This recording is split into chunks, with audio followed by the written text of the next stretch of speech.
Moonlight Sonata tutorial. The part I'm going to be showing you now sounds like this.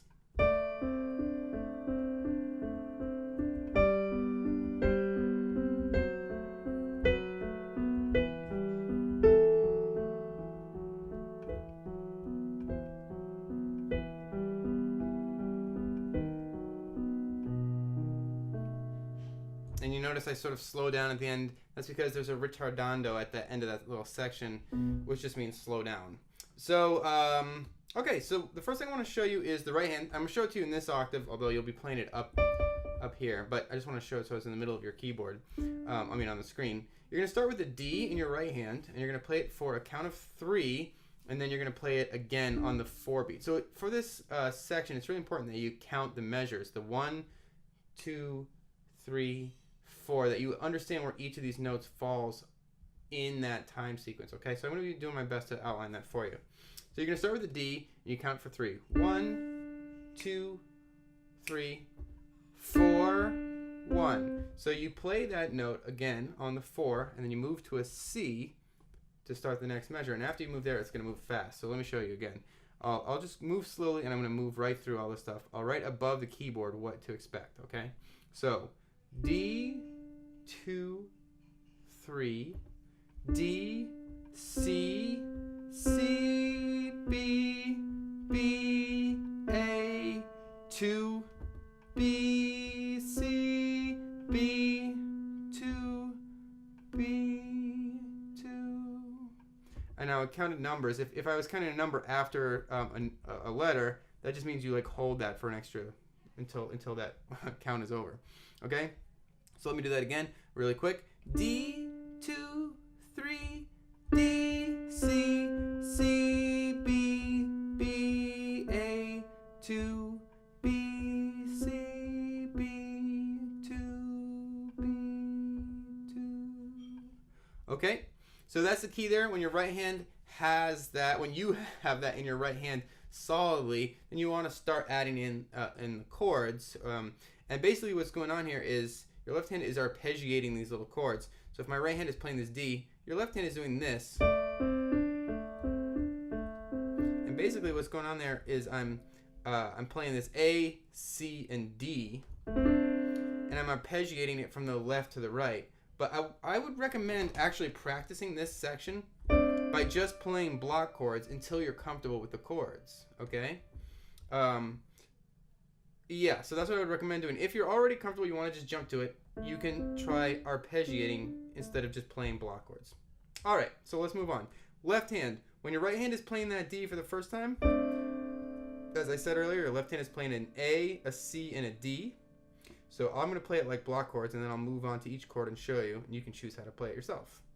2, 3, okay. Now, when your right hand hits that D, your left hand is going to move the bottom 2 notes, that A and that C, down to a G and a B for 1 chord or 1 arpeggio, 1 beat. And it moves on from there. So let me quickly review so we're not getting lost, because this has a lot of little half steps moving. So it's like this. 2, 3, 4, 1. All right. So you'll see we're going to start clipping along really fast here. So I'm actually going to go ahead and show you all these chords in a row, and then hopefully as I go through a couple times they'll start to make sense. So you've got A, C, and D for the first part. Then you've got G, B, and D, and that moves to this G, B, and C. You'll notice that the top parts are just moving down these octaves from a D to a C. And then when your right hand plays that C for the second time, you're going to be playing an F sharp, an A, and a C. When your right hand moves down to a B, you're going to drop your right hand C down to a B as well. So these bottom 2 notes of the chord stay the same, and this goes to here. So you've got F sharp, A, and B.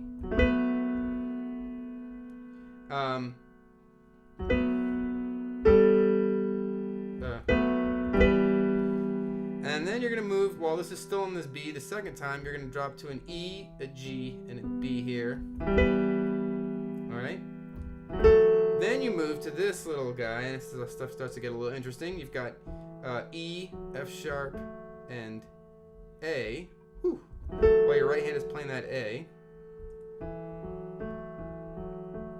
And you do that for a count of 2. And then your right hand is going to move up to that B, from the A to the B, and your left hand is going to move the A that it's on up to a B as well. So the bottom 2 stay the same. See this right here? So you've got E, F sharp, and B. Now your right hand is going to continue moving back up to that C, and your left hand is going to stay where it is. Okay? Now, when you move back to this B with your right hand from the C to the B, your left hand is going to be playing an E, a G, and a B. And you're doing that for 2 counts. And after that, it's going to go like this.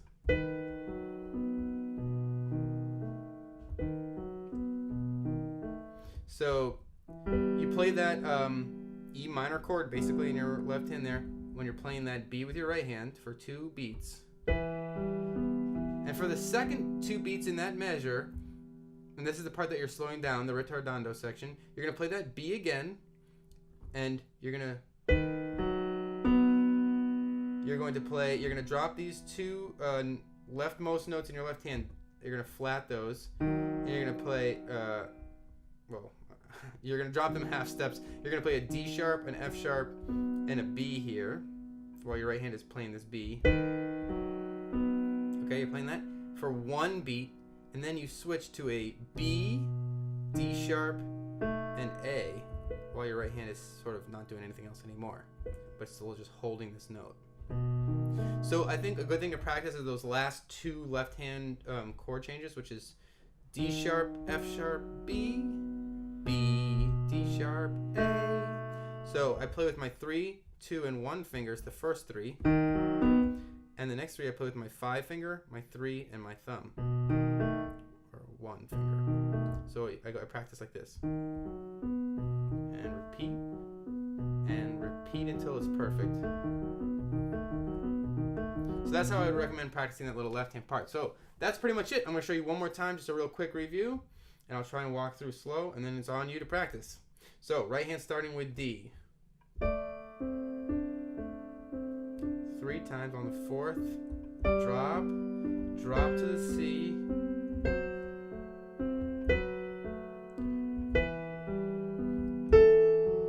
for a count of 2 here.